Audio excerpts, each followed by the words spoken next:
Hi, my inspired friends.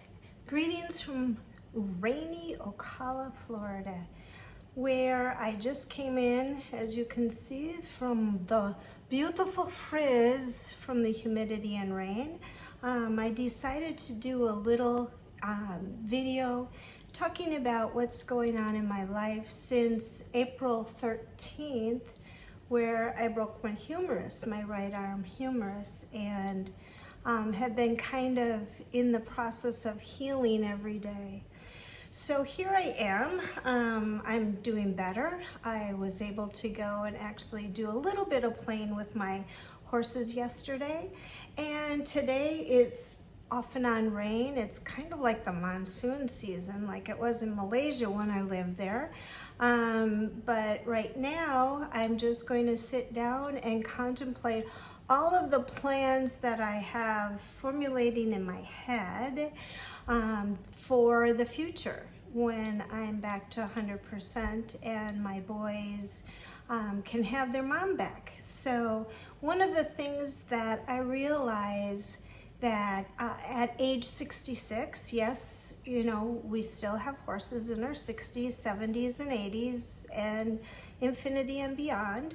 And so when we're looking at having horses in our golden years, what does that entail? And so we are a lot more fragile. We don't take as many risks as we did when we were in our 20s and 30s, or maybe when we were teenagers, because in our 30s, a lot of you may be raising children right now, and some of you are teenagers and don't see, you know, if you fall, you don't break. When I fall, I broke. So, so when I'm looking ahead, I know I have to still take risks. It's a risk to go driving in the car in Ocala traffic.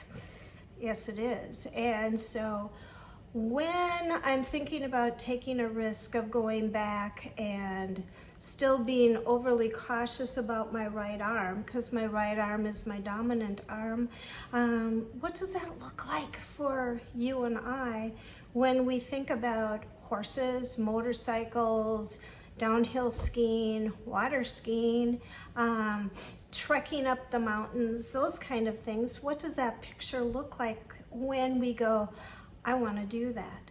So horses are a part of my heart. They're what gets me up in the morning. It makes my heart sing. All of you and your horses who have been in my life are the very things that make me want to do more.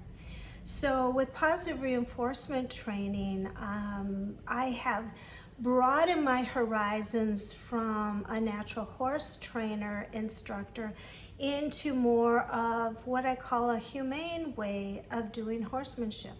But really, it's a very humane way for humans to stay safe, because in positive reinforcement or clicker training, we break things down into manageable bites of information for ourselves and then for our horses. So when I think about that, when I think about the next step of what I'm going to be doing with my horses, a lot of it will be done at liberty, where I'm giving them a voice to say yes or no to me. And so as I give them a voice, do I really want to listen to that? Or is it my agenda? Here's my list of things I want to accomplish since I've been out of commission since April 13th. Because I have a lot I want to do. I have a lot of places to go, people to see, things to do. I have my checklist. And that checklist is really important to me until it's not, because the horses tell me, yeah, I'm not ready for that. No, I don't want to. I didn't sign up for it on the board of things to do. It's my board of things to do, my checklist. And so when I saw my horses yesterday, the first thing that they wanted to do was to connect. In that connection, we breathed together. They were very cognizant, very aware of my broken arm. I still had my cast, and this is what it looks like. It looks like a corset. I know I have so many fun things that I get to wear. And so in that, I wanted to be able to see, would they respond positively to me instead of being, who are you? I haven't seen you in months. What are you doing here? No, I don't. Instead, they both came around and just was with me. And I really love that about them. They were gentle. They shared breath with me. They wanted to be in my presence, which I think every one of you want that deep connection with your horse. And that's, with positive reinforcement training, I can get a deeper connection. Now, I'm not discounting all the years that I trained natural horsemanship, which is a blend. I'm going to say a blend of positive and negative punishment and reinforcement, all four quadrants of operant conditioning. So in one corner, we have positive and negative reinforcement. So more of the natural horsemanship was in the negative reinforcement. It's not negative in the sense of being bad. It was just we add pressure until the horse responds appropriately, then we take it away. So think of it as a takeaway.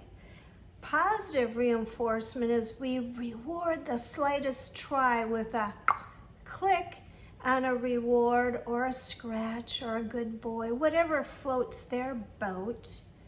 We want to reinforce that, because when we reinforce that, the horse then wants to do it more. That's what training is all about. What's going to be the effect that the horse says yes with enthusiasm? So on the other two quadrants is positive and negative punishment. Positive punishment is that we can use what is called the stick and string, and we can tap them and hit them and increase pressure until they do what we want. And negative reinforcement is taking away something they want to do. So let's say we were doing tricks with Rio, and Rio's my trick pony, and I just stop and then I leave. That's called negative punishment, because he still wants to play. He still wants to spin and, do all of his tricks. And so I have to make sure with him I have a bowl and I have what is called the jackpot to say, all done, but I'll be back. So what does this have to do with a broken arm? Everything, because during my healing process, there wasn't a lot of positive sitting straight up in a lazy boy type of a recliner, immobilizing my arm, because I didn't get pins and a plate and staples and you name it for a broken humerus. And it's not funny humerus, it's a broken humerus, your arm bone. And so it took a lot for me. I couldn't write, I couldn't put on my own clothes, I couldn't take a shower, I couldn't do anything. I needed help. So during that time, I had to really talk positively to myself and not get in the other realm of, I can't do this, I'm never gonna get better. This is the worst thing that could ever happen at this time of my life in Ocala, Florida, in the nice, cool season. Yeah. Anyway, I did think those things, my friends, I did. I thought of those things and I went, where do I go with that? So I had to put my thinking cowgirl hat on and go, how do I think positively? I couldn't write my thoughts down. I was too depressed to come on video to chat with you guys, because maybe you can come up with some solutions for me. So in the comment section below, what have you done when you've injured yourself and you've had to take time off, or you went back to school, or comment below and let me know, how did you get back into horses, and what are you doing now with horses that makes your heart sing? Do you have a trainer? Do you have friends? Do you have a community? So all of those things, when I'm sitting on my couch, I didn't have a trainer. I didn't have a community. I didn't have my friends. They were all up in Minnesota. That's where I'm from. I had my husband who actually had to be all of that for me. So anyway, I digress. And so let's talk again about how are you doing? How is your horsemanship progressing? What are your plans? Do you have a schedule? Do you have a checklist?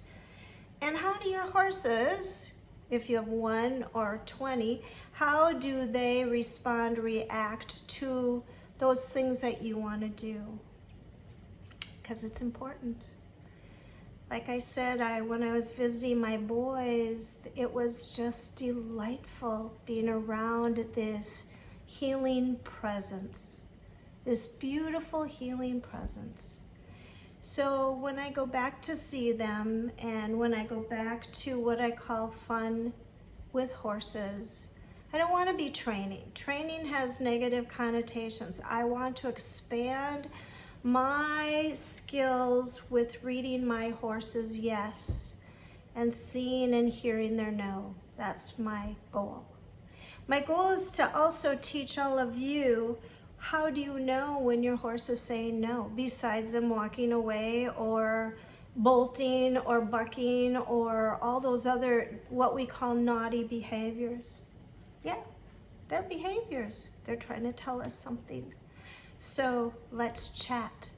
And if you'd be so kind to like this video, subscribe to this video, and then, maybe share it, would be really fun. It would be an experience for me if you share these videos, because I do this to other trainers. I like, subscribe, and share because it's important. Well, we think it is. May not be for you. So if you would comment about your horsemanship, what are you doing that makes your heart sing? What are you doing that subscribes to those things that are important to you? Let me know. And I'm going to end it like I always do. I love you guys. Blessings on you, on your family, on your herd, and everything that you do. And just know that Inspired Horsemanship cares about you and your journey. Thank you.